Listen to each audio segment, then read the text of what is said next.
கும்பகோணத்தை அடுத்த நாச்சியார் கோவிலைச் சேர்ந்தவர் செல்வராஜ். பாஜக நிர்வாகியான இவர் தன்னுடைய காரில் திருவாரூருக்கு சென்றுவிட்டு ஊர் திரும்பியுள்ளார்.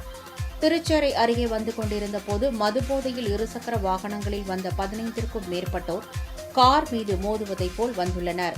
அப்போது காரை நிறுத்தி இருசக்கர வாகனங்களில் வந்தவர்களை ஓரமாக செல்லுமாறு செல்வராஜ் கூறியதாக தெரிகிறது. இதனால் ஆத்திரமடைந்த அந்த கும்பல் செல்வராஜின் சட்டையை பிடித்து இழுத்து அடிக்க முயன்றுள்ளது. அவர்களை கார் ஓட்டுநர் ஸ்டாலின் மற்றும் உடன் வந்த மனோஜ், கௌதம் ஆகியோர் தடுத்துள்ளனர். அப்போதும் அவர்களை கல் மற்றும் கட்டையால் கடுமையாக தாக்கியதில் அவர்கள் பலத்த காயமடைந்தனர். இதனை கண்ட அந்த வழியாக சென்ற மற்ற வாகன ஓட்டிகள் மற்றும் அக்கம் பக்கத்தினர் ஓடி வந்ததால் தாக்குதலில் ஈடுபட்ட நபர்கள் அங்கிருந்து தப்பி ஓடினர். படுகாயமடைந்த 3 பேரும் கும்பகோணம் அரசு மருத்துவமனையில் சிகிச்சைக்காக அனுமதிக்கப்பட்டுள்ளனர். இது தொடர்பாக நாச்சியார் கோவில் காவல் நிலையத்தில் பாஜக நிர்வாகி செல்வராஜ் புகார் அளித்துள்ளார். தகவல் அறிந்து நாச்சியார் கோவில் காவல் நிலையத்தில் பாஜகவினர் குவிந்ததால் பரபரப்பான சூழ்நிலை நிலவியது. திருவாரூர்லேருந்து கும்பகோணம் நோக்கி வந்துட்டு இருந்தேன் சார். கார் வரல, திருச்சேரை கிட்ட வரக்குள்ள மது போதையில் அதிவேகமாக ஒரு பையன் வந்து டூலரில் விடுற மாதிரி வந்து அப்படி சார். வண்டி இடம் இருக்கப்பா ஏப்பான்னு சொல்லி நிப்பாட்டி கேட்கறதுக்கு, நீ என்ன காரில் வந்தால் உனக்கு நான் பதில் சொல்லணுமான்னு சார் அடித்தா சார்.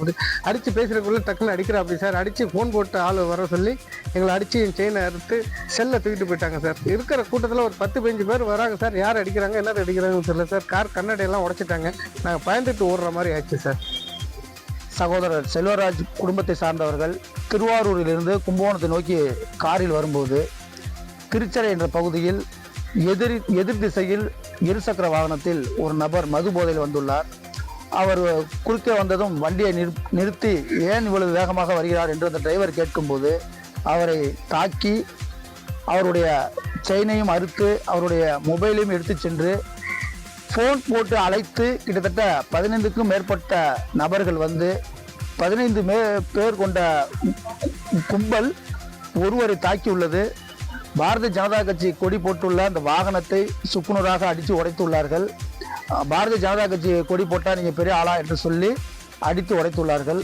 3 நபர்கள் அட்மிஷனில் உள்ளார்கள். தற்போது நாச்சியார் காவல் நிலையத்தில் அதன் சம்பந்தமாக கம்ப்ளைண்ட் செய்துள்ளோம். திராவிட மாடல் ஆட்சியில் மகளிருக்கு பாதுகாப்பில்லை, மது போதைகள் அதிகமாக உள்ளது என்பது தமிழ்நாட்டு மக்களுக்கே தெரியும். தற்போது பாரதிய ஜனதா கட்சி நிர்வாகிகளுக்கும் பாதுகாப்பு இல்லாத சூழ்நிலை தமிழகத்தில் உருவாகியுள்ளது. இதை வன்மையாக கண்டிக்கிறோம். இதை மாநிலத்தின் அறிவுறுத்தலோடு அடுத்த கட்ட நடவடிக்கையை எடுத்து செல்வோம்.